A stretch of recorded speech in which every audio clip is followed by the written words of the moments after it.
Good afternoon, ladies and gentlemen, and welcome to Mason Hayes & Curran's annual energy conference. For those of you that don't know me, my name is Eoin Cassidy. I'm a partner in MHC's Construction, Infrastructure and Utilities Department, and I'm the energy sector lead in Mason Hayes & Curran. The energy sector is a pillar sector focus for MHC, and at our annual conference, we try to take a broad look at the issues that are facing our clients and partners in this sector. So the format this year is a little bit different from previous years, but I hope you'll find it informative and useful nonetheless. This year, we thought it would be interesting to take a macro view of the sector and consider the likely factors and that will influence, direct and drive changes to the energy landscape, which are inevitable in Ireland and abroad over the coming years. Our second panel is going to focus on the European Green Deal. But firstly, I'm delighted that we'll be joined by our guest speaker, Kieran McNamara, who's a senior analyst with the International Energy Association, and who will present the IEA's Outlook, Energy Outlook 2020. Kieran will then join our own Peter McLay, who's an energy regulation partner in MHC's Construction, Infrastructure and Utilities Department. So the IEA's Outlook 2020 has been published against the backdrop of the US presidential election. And the outcome of that is it's going to have an extraordinary consequences for the global energy sector.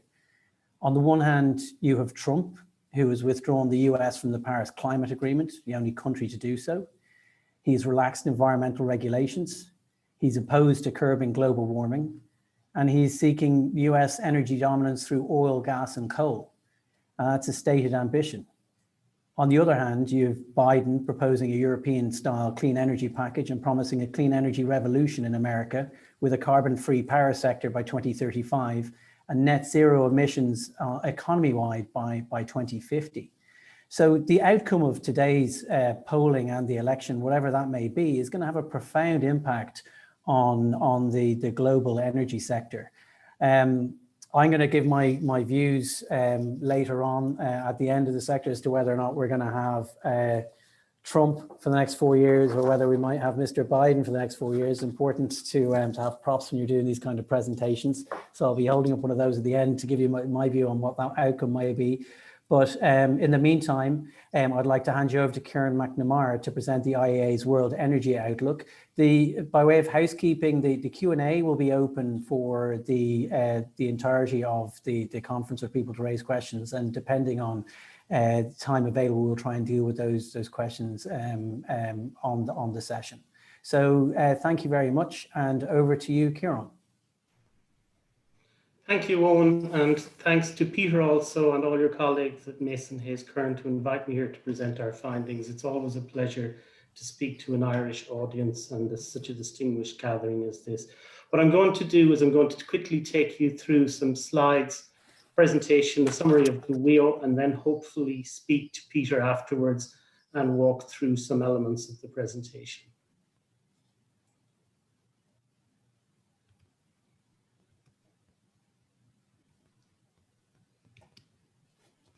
So firstly, a little bit about the context of the background. As you know, and you've mentioned, we find ourselves in unprecedented times. This wasn't a normal year for any of us, and it certainly wasn't a normal year for the WEO team.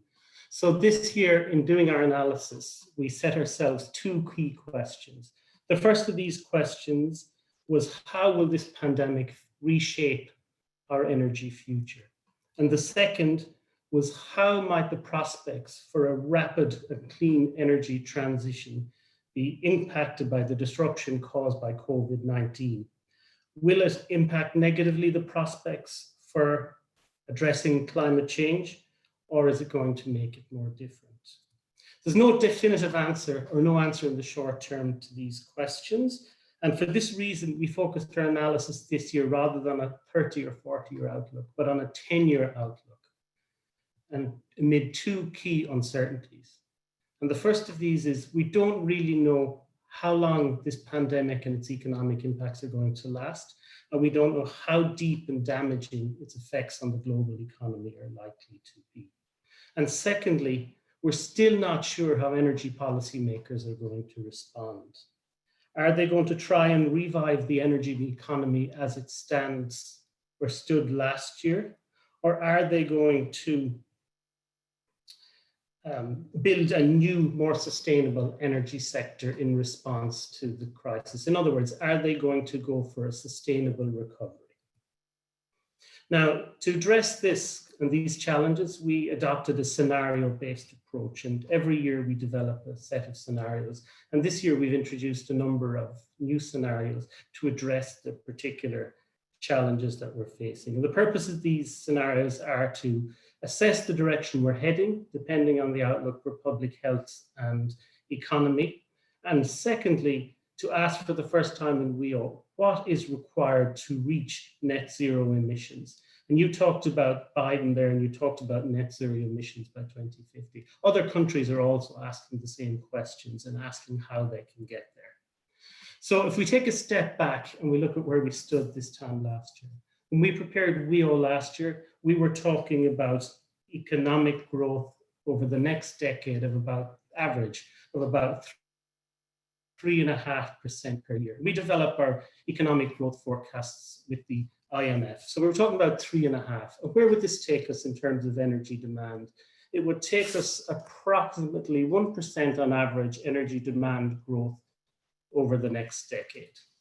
But we've entered a very new era. This year we're projecting GDP demand growth of somewhere around 3%.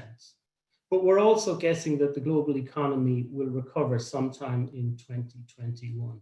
And this will put us back on the trajectory in 2021 that we were already on, albeit reaching energy demand in 2030 about 4 or 5% lower than where we are today. But is this realistic? And we're asking ourselves that question. And as time moves on, as we move through the weeks and the months, it's becoming apparent that maybe this isn't so realistic. And for this purposes, we developed a third scenario, the delayed recovery scenario. And what this scenario does, it assesses the likelihood of a sustained and deep recession over the coming years. In other words, the economy doesn't recover to sometime around 2023.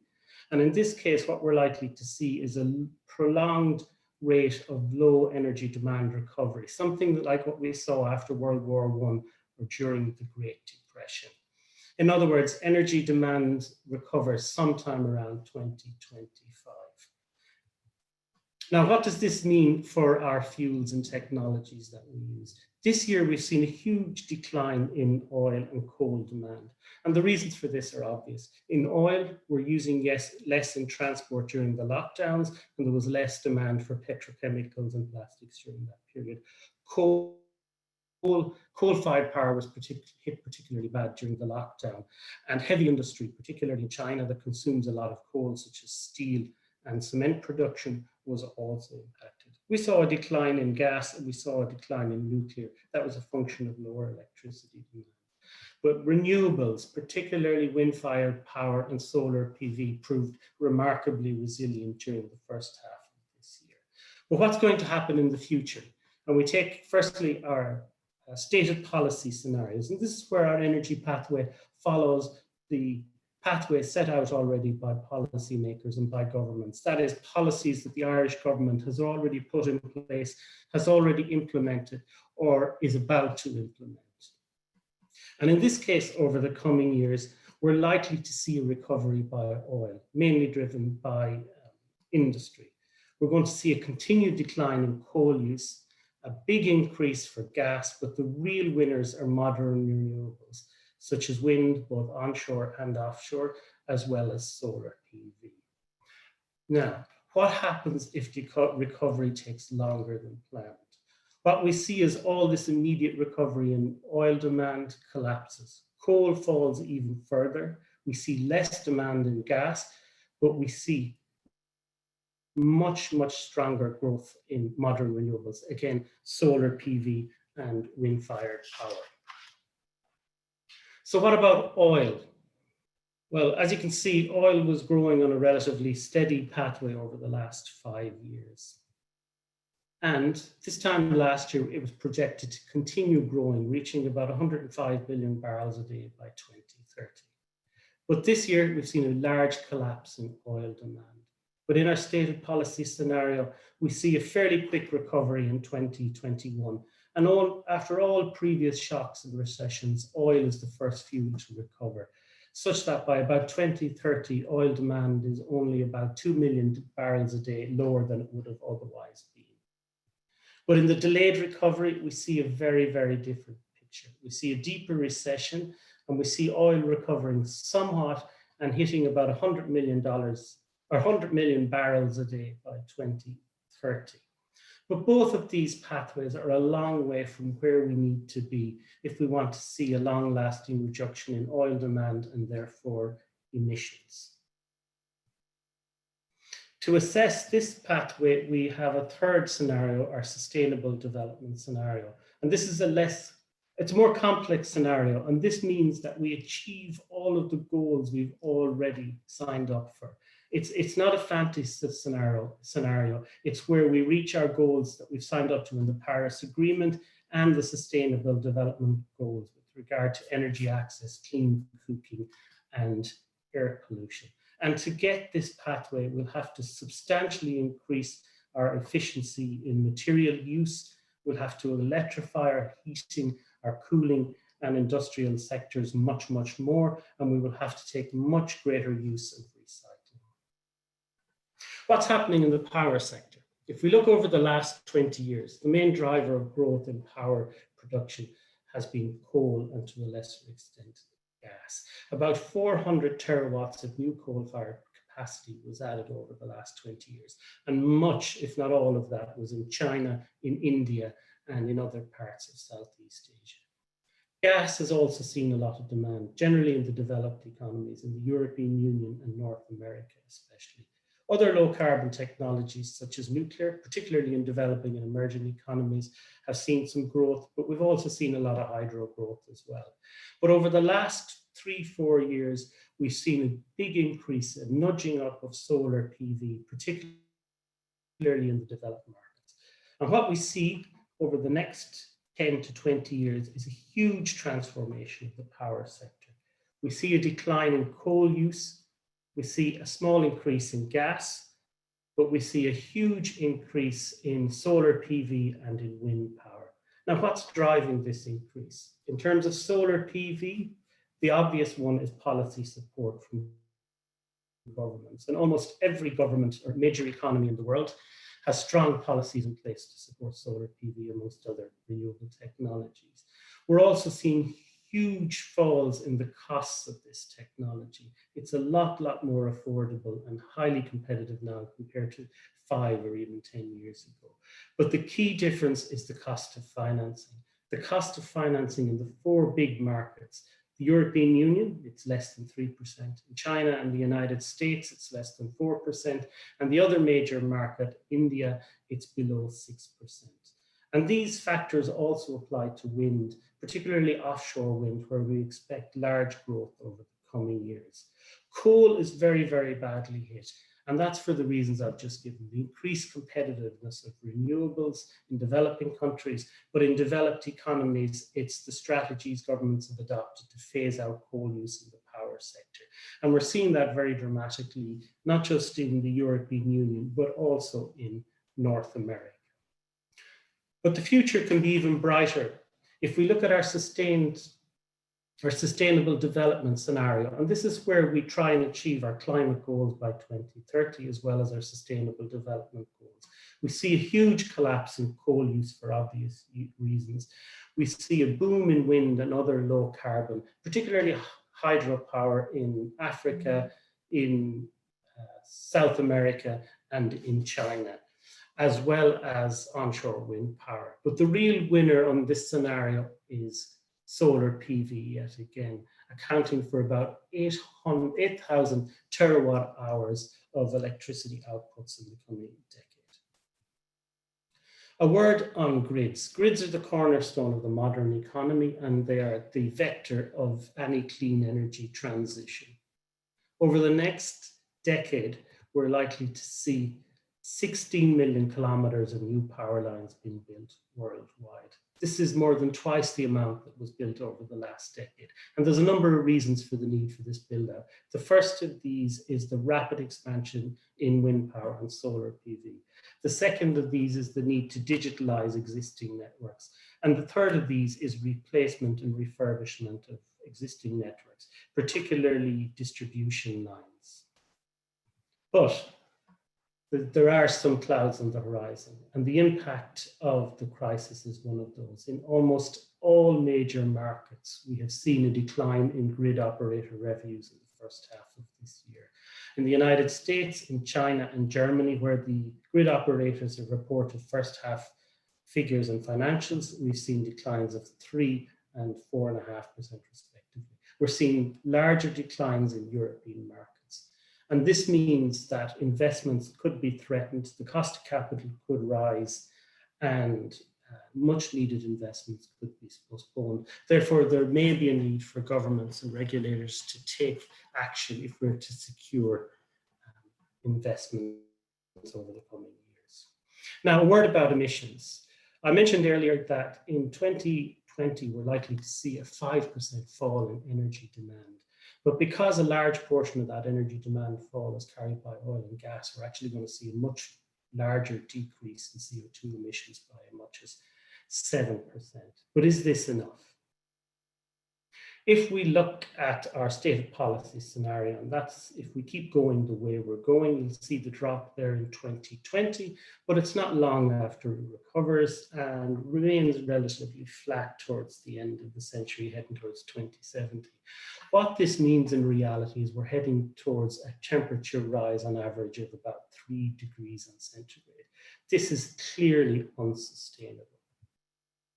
If we look at our sustainable development scenarios where we comply with all our obligations, we're heading towards zero emissions by 2070. So how do we get there? Well, the first is the net zero pledges that are already out there. So the EU is making good progress, the United Kingdom, New Zealand. There's about 30 other countries putting measures, policies, and legislation in place. And I count Ireland among those 30. But the big one is China and China's 2060 net zero statement, which they announced last month.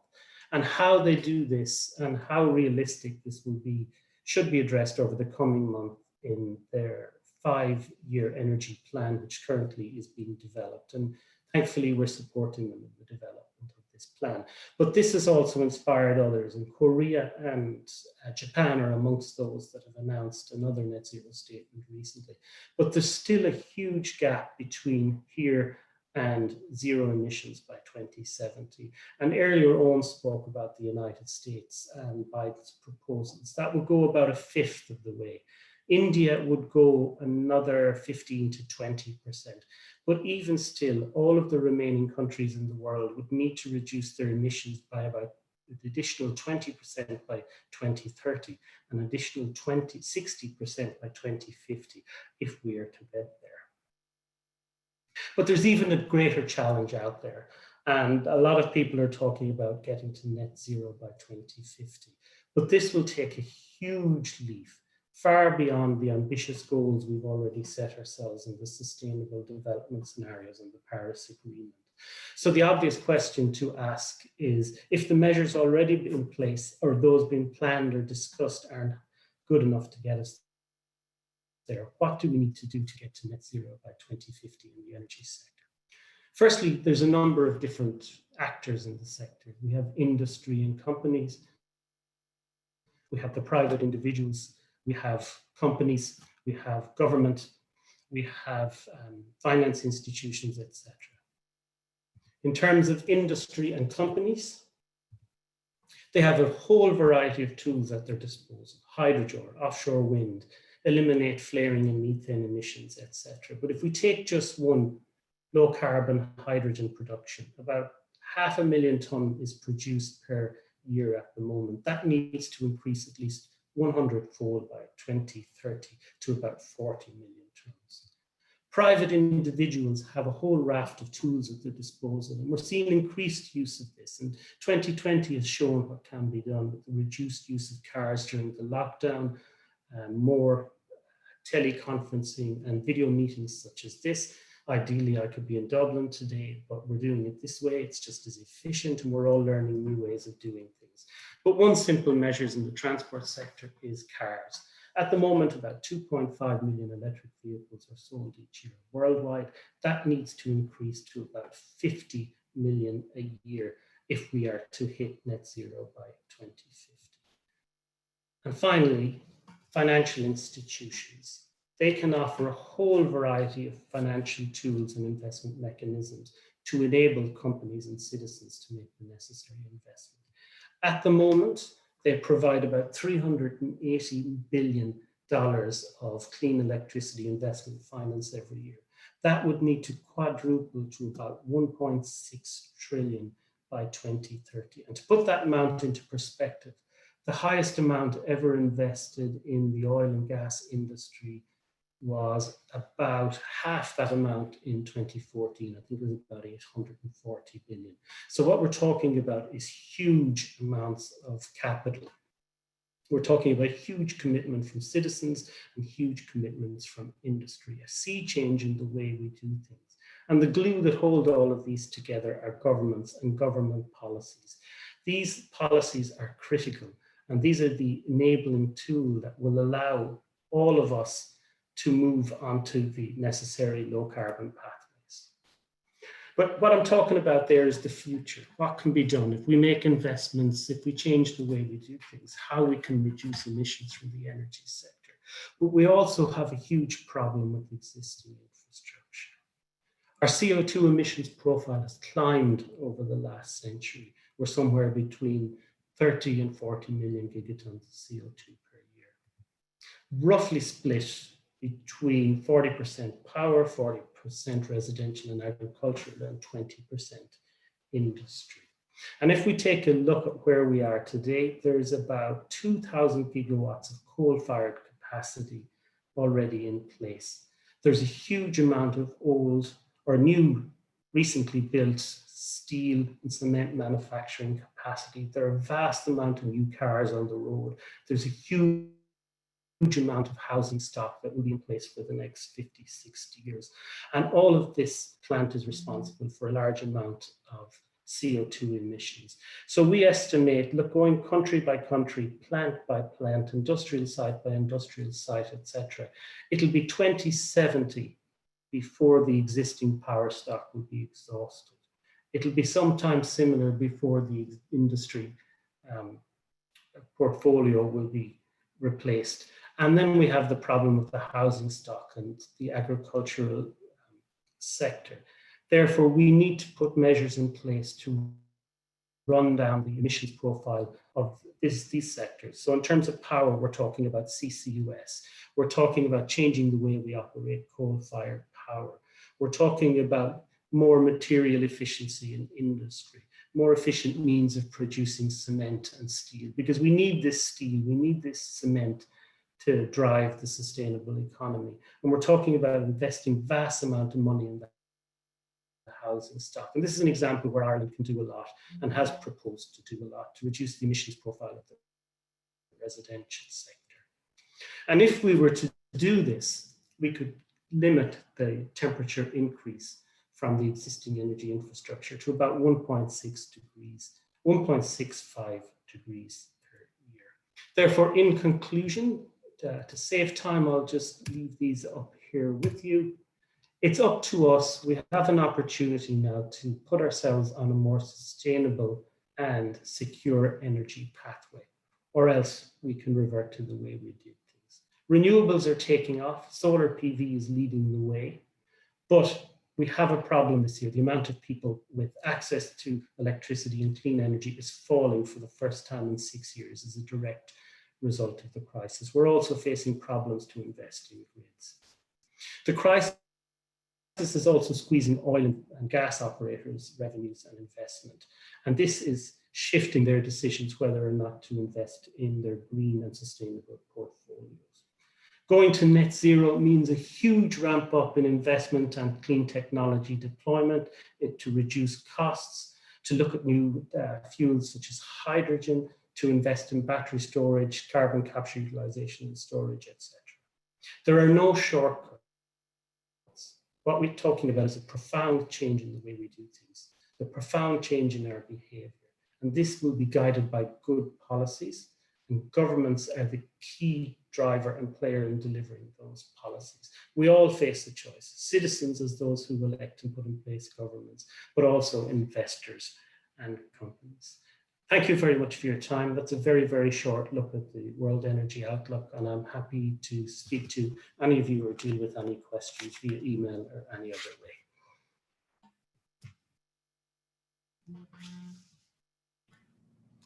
Kieran, many thanks for a fascinating summary of what's truly an impressive publication, both in terms of its global scope and the clarity of its findings. For those of you that don't know me, my name is Peter McLay, and I'm a partner here in the energy practice at Mason Hayes & Curran. Now, I tend to specialise in the regulatory and route to market or remuneration aspects of local Irish energy projects. As an Irish lawyer, my focus tends to be on matters of Irish law, so it's always a great pleasure to take a wider perspective occasionally and help disseminate a global report such as the this year's World Energy Outlook. Mindful of the fact we have a panel discussion starting on the hour, I've just got a couple of questions which I wouldn't mind raising with Kieran on the publication and also his summary and also the wider publication. It's a great document, and I certainly recommend the audience download at least the executive summary. My first question, I guess, relates to COVID-19. Now, obviously this year there's no escaping the effect of COVID-19 in terms of the effect it's had on the activities and the mobility of the global population. What I was interested in, Kieran, is that I see that the IEA are estimating that as a result of COVID, energy-related CO2 emissions will fall by 7% this year. Now, the reason that number struck a chord is because it kind of coincides with another 7%, and that's the 7% commitment that Ireland has made in its program for government to an average reduction in greenhouse gas emissions. And that's average every year from 2021 to 2030. It's not just a one-off event, it's an annual reduction. Now, I appreciate the metrics aren't quite the same. The IEA talks about energy emissions, whereas the Irish target relates to overall emissions. But I was just wondering, I guess, whether you thought that based on your research and findings, does that inform in any way your view of whether the Irish target is achievable or over-ambitious or maybe not ambitious enough? The Irish target is certainly ambitious. It is achievable, but it will require massive behavioral change for consumers, and it will require massive investment from the state. Now, my understanding is that there is a 70% target for renewable energy, renewable electricity. I think that's achievable, and we're well on the way. There are huge targets for electric vehicles. I believe it's about 1 million by 2030. That's about 100,000 a year between now and then, or approximately 90% of all new vehicles sold between now and 2030. Is the infrastructure there to support these vehicles, both in terms of charging infrastructure, sales infrastructure, and the electricity network? We're talking about upgrading, I understand, about 500,000 homes, or more than doubling the rate of refurbishment of the existing housing stock. We're talking about installing vast amounts of heat pumps in private houses. My suggestion is that there's a huge amount of investment here required. There's a huge amount of action on the behalf of consumers. I'm not convinced that the political commitment or will exists to make these changes over the next 10 years. On electricity, I accept that we're well on the pathway, but I think there's others here that could comment better. But I think 7% per year is a huge challenge without massive structural change in the underlying economy. So I think, yes, it is challenging, but if the government and consumers and industry are prepared to commit, it is possible.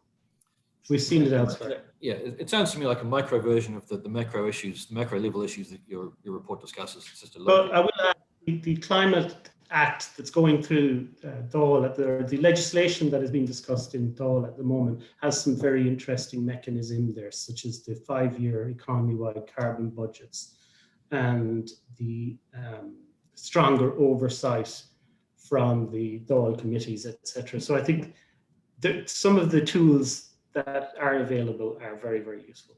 It'll certainly be beefing up the governance around those targets. That's for sure. Which is critical. Yeah, indeed.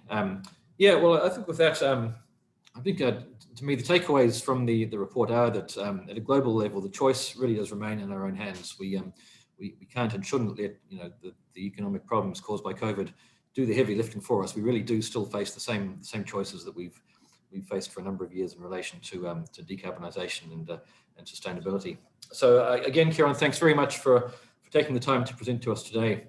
And now it gives me great pleasure to hand you over to Vanessa Byrne, as well as being the co-head of our real estate practice here at Mason Hayes & Curran. Vanessa is a key member of our energy team.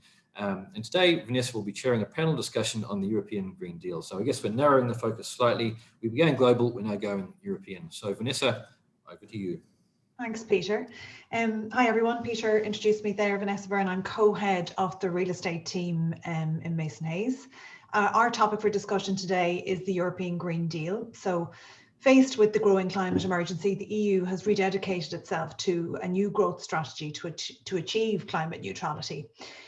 So the aim is to put sustainability at the heart of all of our EU policies, underlined by Ursula von der Leyen in the COVID recovery package, where 30% of the 750 billion of the package was ring-fenced for climate action. So the ambition is to drive really transformative policies now to achieve reductions in emissions of 55% by 2030 and climate neutrality by 2050, and to be the first continent to do so. So I'm joined today by three panelists with exemplary green credentials.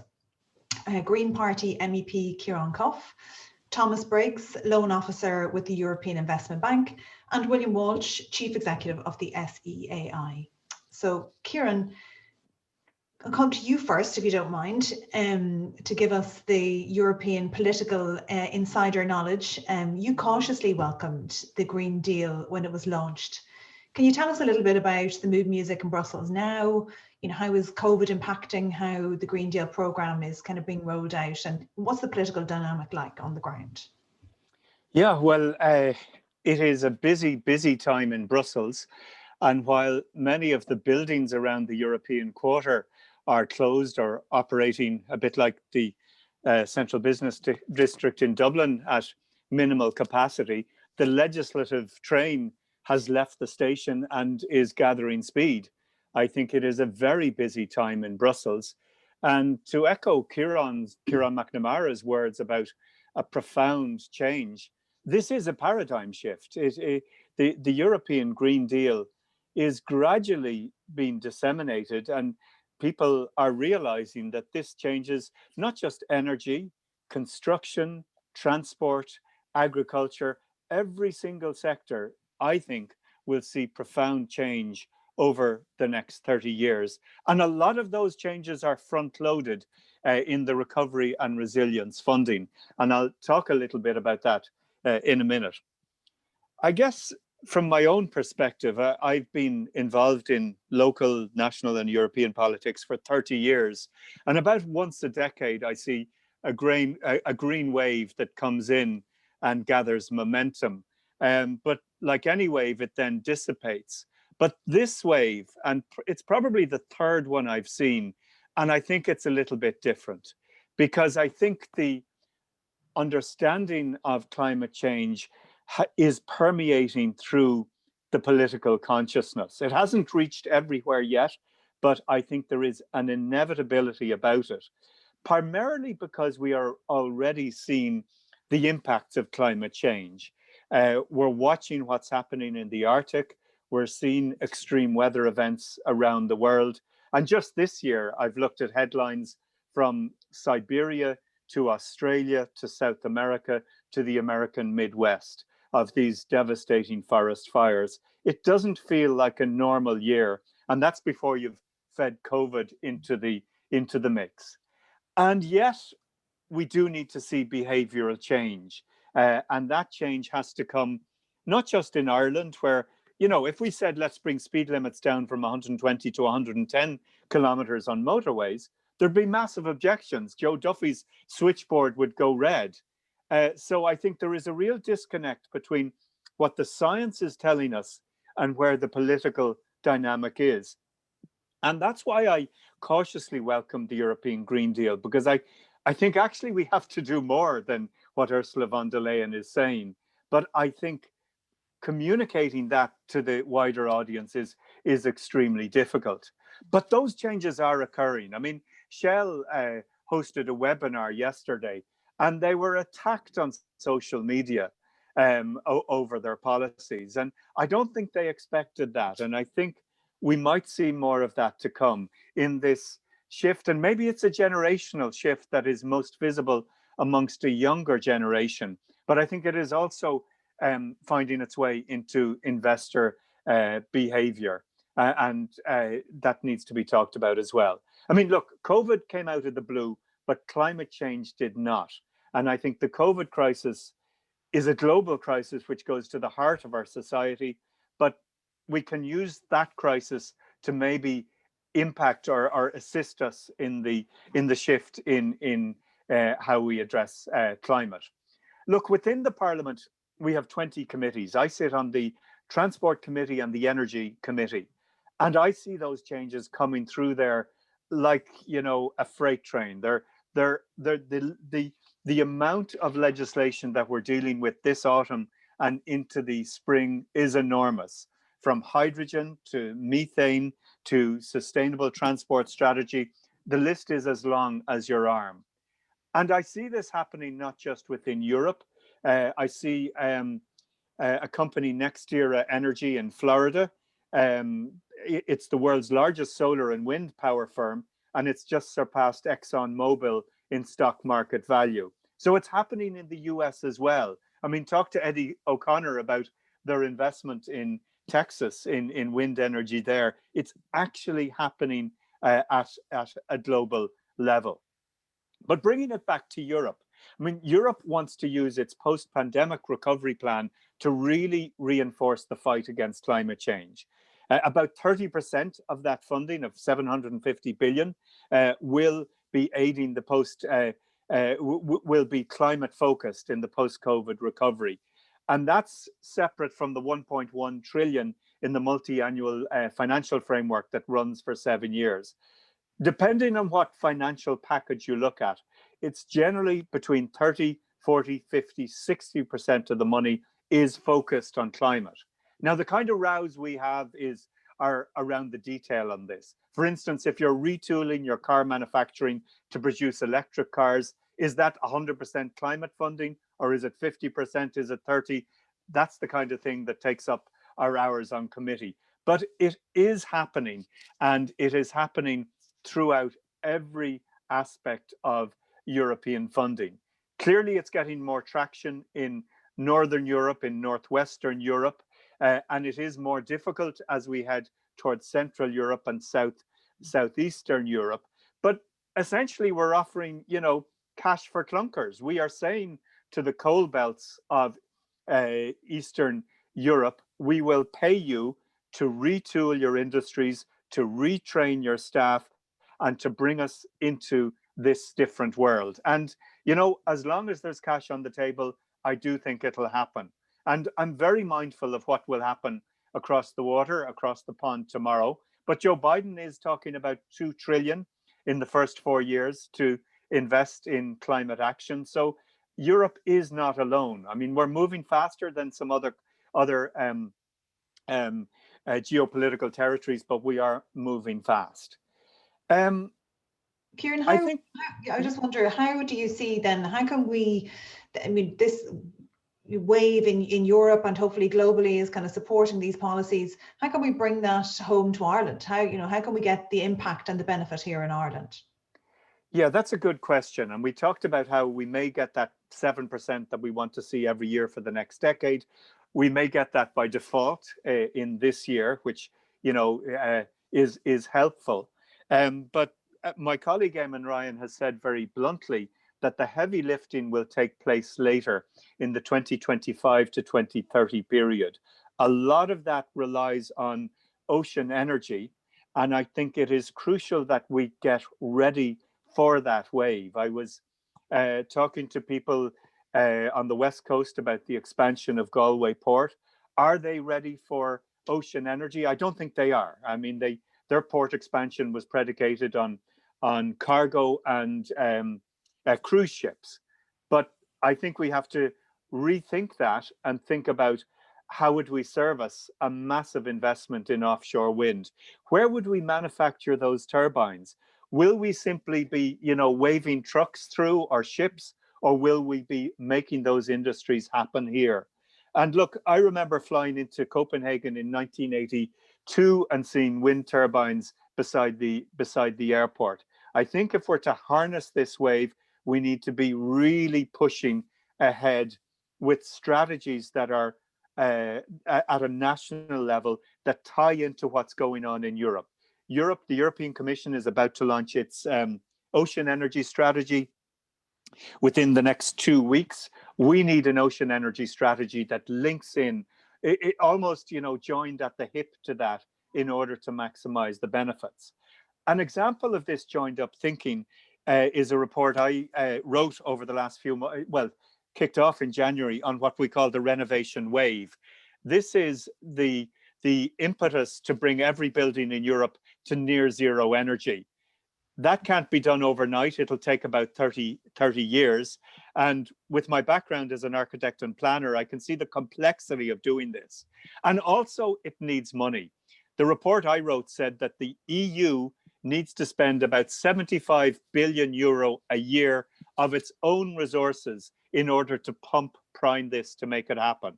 The overall investment would be about 300 billion a year. That's real money.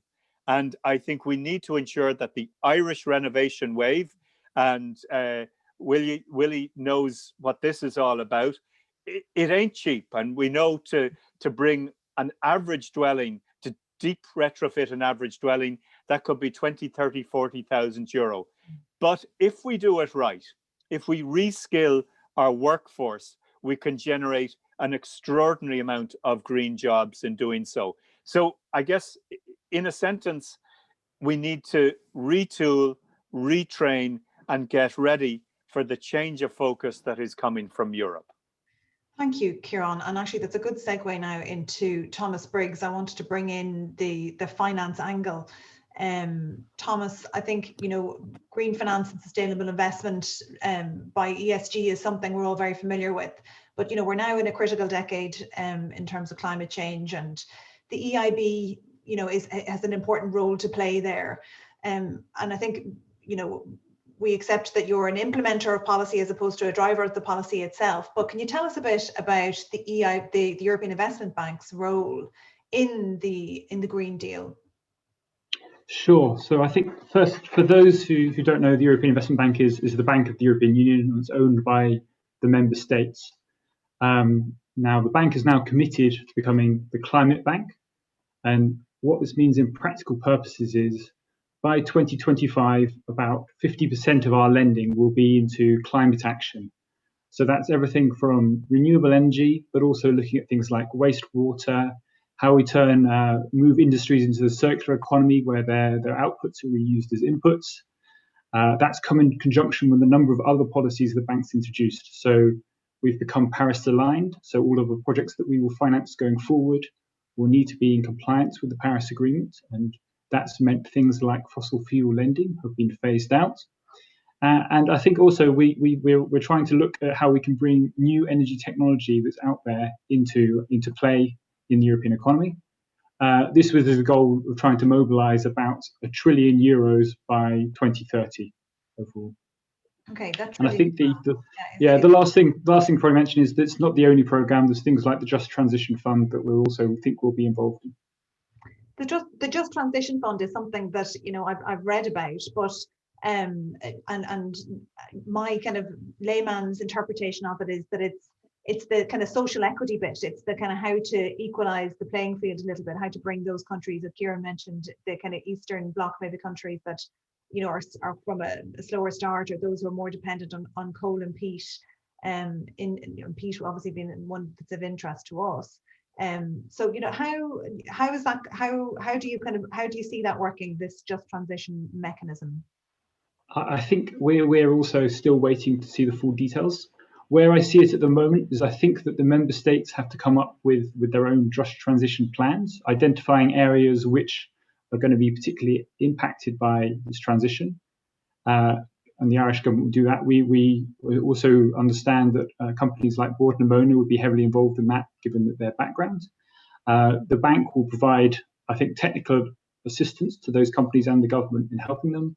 And then once projects that help with the transition are identified, I think that you will see a mixture of grants and competitive loans from the bank to try and implement those projects. And actually speaking, because I mean, actually, you know, that's a big number in terms of $1 trillion that we talked about at the top of the call, but obviously you're talking also about trying to bring private finance, or trying to kind of help partner private finance into climate action and climate change. How do you see that working? I've read about it, but I'm just wondering, how will that translate for investors? What are they looking for? So I think the bank plays two main roles in the market. Firstly, I think if you have very big projects which may struggle to raise, or find it very expensive to raise large sums of capital, we can help with those. But the second part is we're trying to also help with, as I say, new energy technologies which will allow the transition to be realized. And I think probably two good examples of that recently have been the wind float project in Portugal. So there you have 3 floating offshore turbines put together by private partners, and it's one of a few floating projects in the world right now, and I think the only one that's maybe received direct private funding. And the bank has played a role in financing that with 60 million euros, but the project's also received grant money from the government of Portugal and from the European Commission. I think that package of state support, commission money, and EIB loans, it could be really important to realizing these technologies which aren't necessarily commercially proven yet, or where commercial investors aren't yet fully confident to invest in them. Batteries is another example. We financed the Northvolt battery plant. We financed the demonstrator plant for that. And when that was demonstrated to work, we've now stepped in with a more traditional project financing of the actual plant itself. So I think in those new energy technologies, we will be given ongoing specific mandates from the Commission to help realize and bring those technologies into commercialization. Right. So you'll be at the bleeding edge. Exactly. Yeah, I hope so. Okay. So where do you see the challenges then? What are the hurdles that the Green Deal faces from an investment perspective?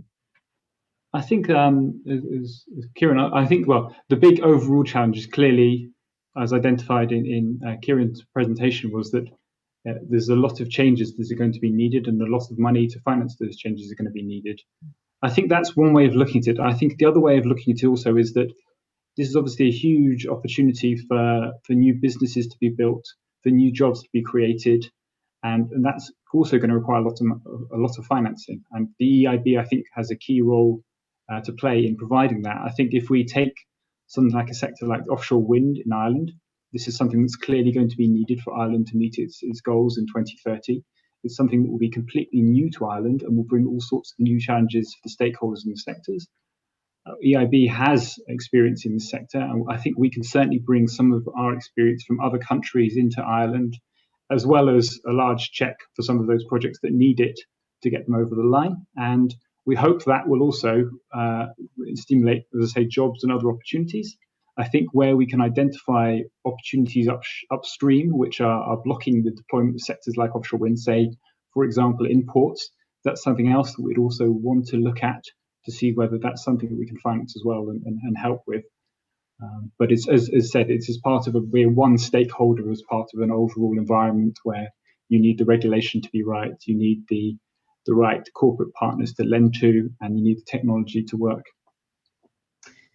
Lastly, Thomas, one topic that just interested to hear your view on. It's not necessarily Green Deal relevant, but it's relevant to everything else, which is Brexit, and how we think that's going to impact the European Investment Bank.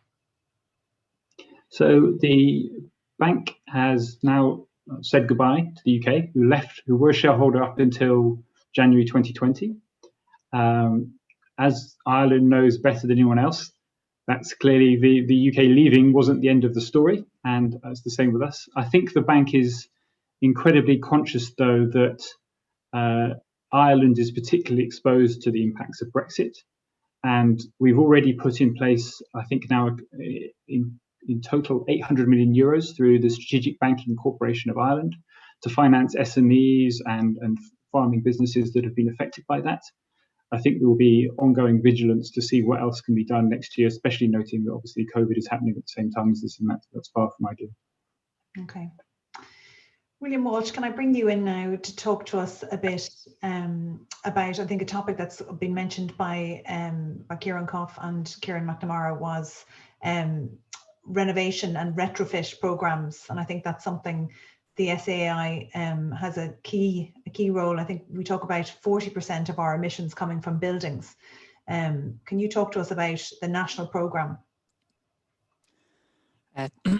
Thanks, Vanessa. First of all, I'd just like to thank MHC for running the webinar today. It's great to keep the conversations going during COVID.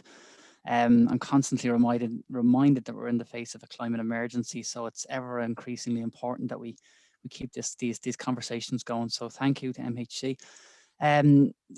From my own perspective, SEAI is Ireland's energy agency.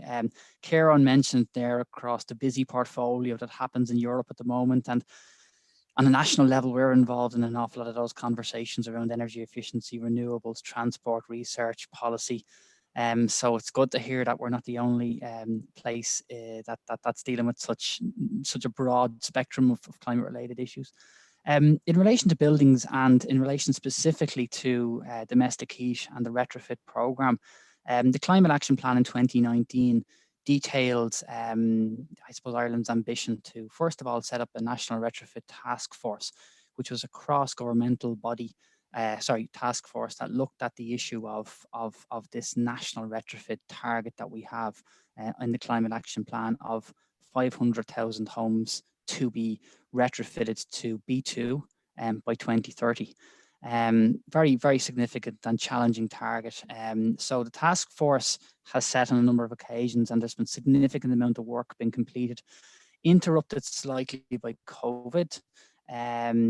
Obviously earlier this year, COVID then kind of, the best advice in terms of through the International Energy Agency was to continue to work with the programs that existed and not to implement what would have been a new national retrofit delivery model in 2021. So that's where we've moved forward as an organization, and as a task force, has been to prime some of our existing programs for 2021 to start us along the path of delivering 500,000 B2 homes by 2030, to include 400,000 heat pumps.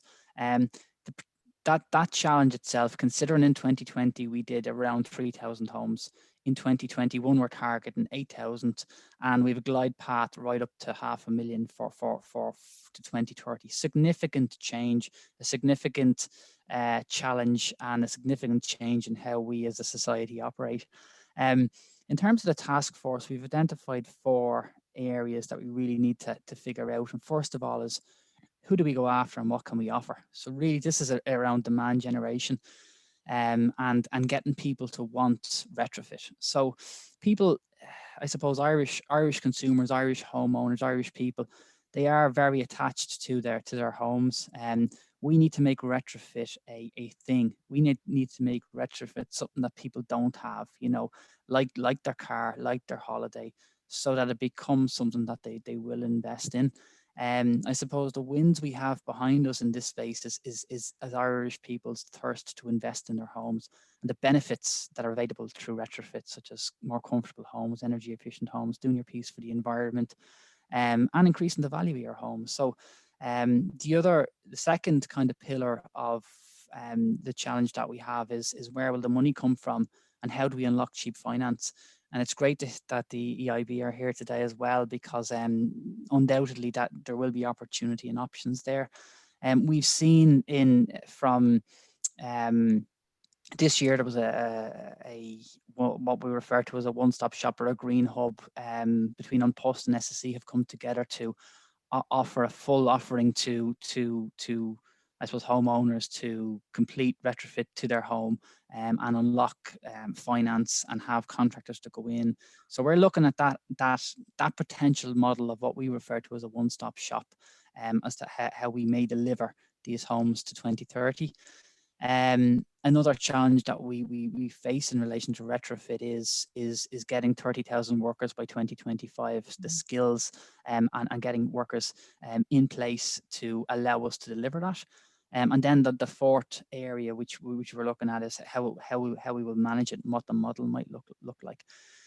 I think the overarching requirement from a national perspective is the inclusion of retrofit as a national infrastructural project. So I think when that happens, it will provide the certainty and the investment uncertainty that investors and businesses and particularly large businesses look to as opportunities. So when we as a country can include retrofit in a serious way in our infrastructural planning, I think that's when we will see a significant sea change in relation to uptake of retrofit. Yeah, I mean, I've noticed in real estate transactions that people are looking at their BER certs. They are looking at, if they're dealing with a government agency, that the building has to have a certain green rating. Is that kind of policy something that you think we can introduce for homes? I think indeed SEI moved to a new building last year, and we moved with SFI and IDA. And when we were moving, there were six buildings presented to us, and one of the buildings didn't have the appropriate energy rating. We went back, they changed they upgraded the building, and we're now in that building. So that's a specific example of where regulation is useful. I'm not so sure in relation to that piece around regulating how homeowners what homeowners could buy, but I can certainly say this: I'm in the process of purchasing a new home, and I won't look at anything that's less than that will leave me within shooting distance of getting to a B2. Because so I do think it's starting to become a something that people look at when they're buying homes. So I think it'll possibly be soft for a period of time. But right now, in terms of regulation, it's perhaps something that might be introduced down the road. But right now, I think we have our hands full, and we still have low hanging fruit in terms of converting people into that retrofit space. The SEI's budget was significantly increased in the recent budget. I think you had an extra chunk of change directed towards particularly this retrofit model. Is there enough money, William? Is there? It's plenty of money for 2021. We'll be coming back looking for more in 2022. No, I think it's a significant signal by government that this is a serious there's serious momentum behind this ambition. I'm very much a glass half full person. From SEI's perspective, our budget for 2020 was 200 million. Our budget for 2021 is 350 million. So that's 150 million more being put into into Ireland's energy transition. As significantly for us, our staffing is 100 at the moment, and we've got approval to increase to hire 50 more people. So that's a significant investment by government in climate and with a particular focus on retrofit. I think I mentioned the retrofit task force. One of the roles of the task force was to nominate a retrofit delivery body, and SEI has been nominated that retrofit delivery body. And in tandem, we were issued with the appropriate funding for 2021 and resources for 2021 for that to happen. So it's hugely welcomed, and we're undertaking significant planning at the moment to deliver that. In terms of what we will spend it on, it will be deployed across a range of programs to address climate policy. We'll increase our warmer homes program from 50 million to 100. So what that is delivering is deeper retrofits to 5,000 homes in fuel poverty. It'll assist businesses to reduce their energy uses, particularly on our Exceed program, which is looking at energy efficient design. So businesses that are reconfiguring how they do their business, we will support them through grants and through professional consultancy to figure out how they do what they do in a less energy consuming way. We're going to continue to increase our solar PV grant, and we're going to work with communities and citizens, particularly to increase those looking to upgrade to B2. And we'll be looking at the power of aggregation, so communities. So when a contractor goes into a housing estate, it's an awful lot cheaper to do 10 homes than it is to do 1 home. So we'll be looking to increase the power of that. In terms of research programs, we're moving from 4 to 16 million. I think Thomas mentions the Afloat program taking place in Portugal. We are involved in that program, and we will have an offshore 1 megawatt offshore wind turbine off our wind energy test site our offshore energy test site in Mayo, hopefully moving by 2025. So we are and indeed floating offshore has been targeted for the West Coast as being a significant potential exists there later in the decade. So I guess it's all part of the work that we're doing in SEAI at the moment. We also work around electric vehicles, and I know when Kieran mentioned earlier on about electric vehicles and 1 million of them to be done by 2030, and that being 125,000 per annum. Well, it's actually 100,000 per annum or thereabouts. I think a lot of this work, and it's the same with retrofit and the high targets, it will be done on momentum.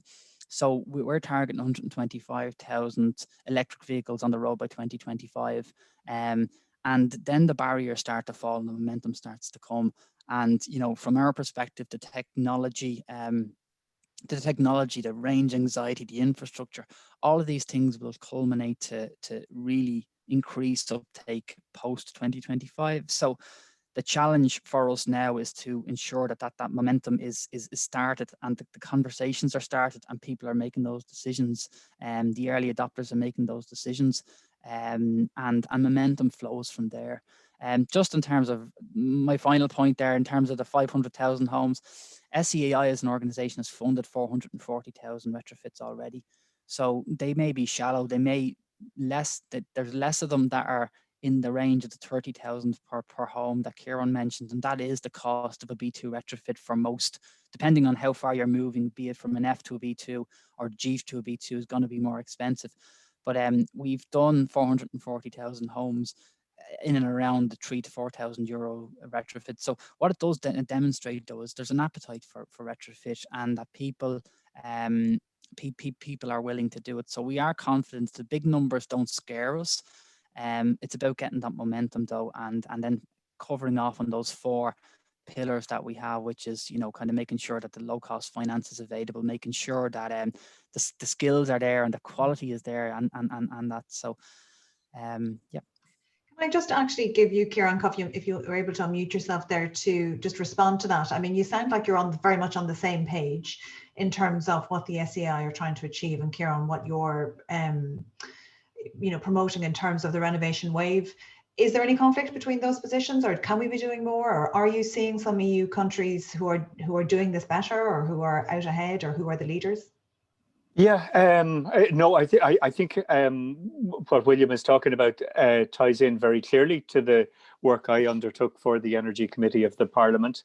The emphasis on the role of aggregation of work, the role of neighbourhoods and communities in retrofitting can be hugely important at getting communities on board, maybe working with the housing estate and getting a critical mass of people to say, yes, we want to do it.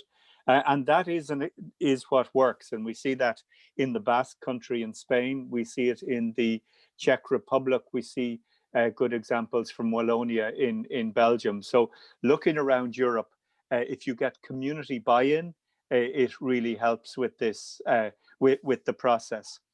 But it is important that the supply chain is there. When I talked about offshore wind earlier, we need to have the ability to produce the turbines in Ireland to maximize what we get from it. With retrofitting, we need to have the trained staff to undertake the work and do it right. Because I think with the first flush of enthusiasm 10, 12 years ago, there was a lot to be desired in the built quality of what was done. People getting heat pumps or rooftop water heating that didn't work out over time. So we almost need a quality standard for the work. And also, I think in terms of the experience of living with COVID, the importance of ventilation is crucial. Now, if you go to a passive house standard, you have a system that makes sure the air is cleaned regularly and changed regularly in a house. I think as we understand the growing role of dispersal of COVID through air as opposed to surfaces, we need to really focus on air changes in schools or in healthcare facilities. And that's, I think, an area where we need to do a lot of work. And, you know, William, you talked about the 440,000 homes that have been done already. I think we need to bring the standard up, because homes are generally renovated only once in a generation. So if we want to get to that zero carbon by 2030, we need to do the deep retrofit now. And I think that's a challenge. It's a challenge not just for the workers themselves, but also for the professionals who are overseeing that work. So look, it's a good challenge to have. I think we can rise to it, but it will need a lot more resourcing to bodies like the SEAI and third level institutes to prepare people for this kind of work. And on that note, Thomas, are you going to be able to provide us some of this extra funding that the likes of the SEAI need to support these initiatives? I hope so. I think certainly the challenges that have been identified are the right ones, that you need to be able to aggregate projects. You need to find intermediaries that can find quality workmen to do the work. And then I think we certainly would see ourselves playing a role in financing those intermediaries to do this sort of thing. It's clearly going to be very challenging, but I think if you have the, as you say, momentum behind this initiative, then it will go very quickly, and you will get the sort of scale that allows this to take place. Okay, thank you. I think we just have probably time to look at one or two questions that have come in. I'm just going to take the first one, which probably speaks exactly to the topic we've just been speaking about. It's from David Aiken. Will the pandemic extended stay-at-home time help people better understand building energy efficiency? And therefore, you know, will this give us the opportunity for building retrofit policy to be more consistent and extended out over time? I think that's probably one, William, that speaks to your... Yeah, I think so. Last week we met with the National Hardware Association, who represent, I suppose, the supply chain for all hardware, so the Grafton Group. So effectively anything that you do to your home when you go into the shop and buy it, or when construction workers go into the shop and buy. And what they told us was that Irish people have we were discussing about business during COVID, and they said that Irish people, COVID was tough on everyone, but for their business, it was actually positive because of the fact that turnover increased, because Irish people have an insatiable desire to invest in their homes. And during COVID, they were there more often, so investing more in their homes during that period. So I think it's absolutely an opportunity from a few different perspectives. So people spending more time in their home and wanting their home to be more comfortable, more energy efficient. But also, it's been clear to us that you know, in terms of household deposits have increased, in terms of people have more time, the more they spend at home, the more they're saving, and if they're looking to invest that money.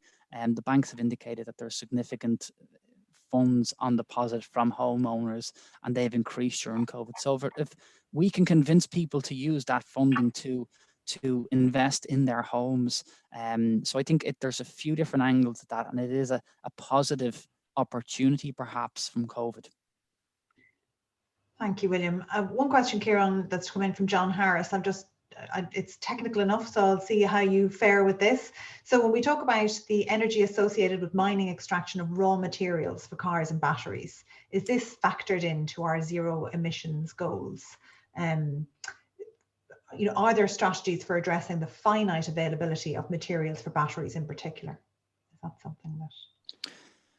I'm happy to take that, Vanessa, if Kieran. Yeah. So at a very brief level, I've been asked this on a few occasions. So at conferences, absolutely, some of the materials that have been used for batteries at the moment are rare and have a limited supply, and do cause there is significant emissions related to the mining of them. But technology is looking to through technology that has been addressed. So the likes of Tesla and that are finding smarter ways to use different materials that aren't as carbon intensive. And that really is the plan to ensure that we get to a position whereby what we're producing to address the climate issues and emissions aren't outdoing the actual good that they're causing. Yeah, and just to come in on top of that, it's a rock that's often thrown at the wind energy proponents, that the amount of energy to make the concrete and the steel to hold up the turbine. But the academic research shows you generally get that back within a year to 2 years. I accept the point about rare earth metals and materials from troubled states like the Congo, but it's not as if the oil and gas industry has a clean bill of health on this. And actually, we're seeing more European sources being brought in to supply some of these materials, and we'll see that increase over the years to come. And I might just mention, just while I have the floor, very briefly, the aggregation one is an interesting one, because one thing I didn't mention is energy poverty.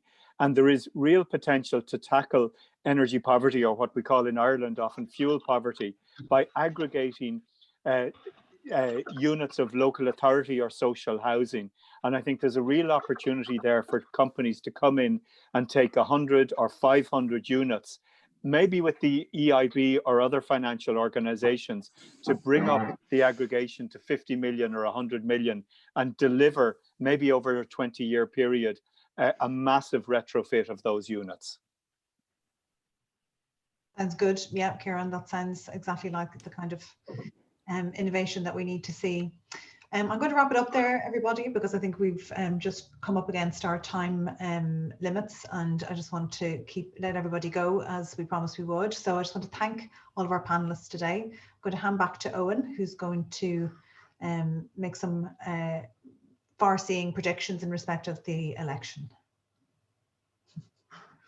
Thank you, Vanessa. And listen, thank you to all of the panels for this afternoon's presentations. I think it was very informative. I think even taking from all of them, so Kieran McNamara, Kieran Cuff, William Walsh, and Thomas Briggs, just thank you to each of you for your contributions. I mean, it's hard to pull together all of the different presentations and commentary that you've provided the afternoon, but one thought that just struck me is that everyone is talking about growth and investment in order to achieve decline, and that is kind of where we need to be thinking about this, and the extent of the challenge that's ahead of the global economy over the next 30 years to trying to get to that net zero position and achieve the sustainable development model that Kieran McNamara was talking about is going to involve just such a huge amount of capital investment over the next couple of decades.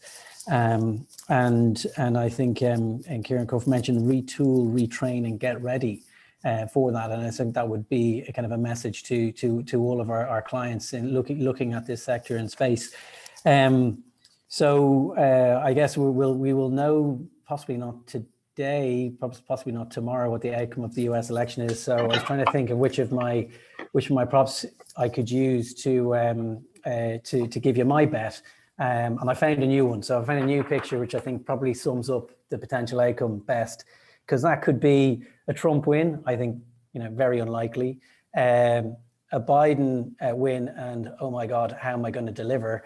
Or most likely a Biden win, and oh crikey, I'm going to be running a court case up to the Supreme Court now for the next 2 months as we try and determine who has actually won this election. And we all learn what a naked ballot is, which I think is going to be a term we'll all be hearing about in the next 24 hours. But so there we go. That's my prediction. A Biden win, asterisk. I will like to thank everyone again for joining today. Particularly like to thank my partners, Vanessa and Peter, for their contribution, and to the MHC team behind the curtains, pulling the whole show together. Thank you very much. And to the audience, thank you for joining. Good afternoon.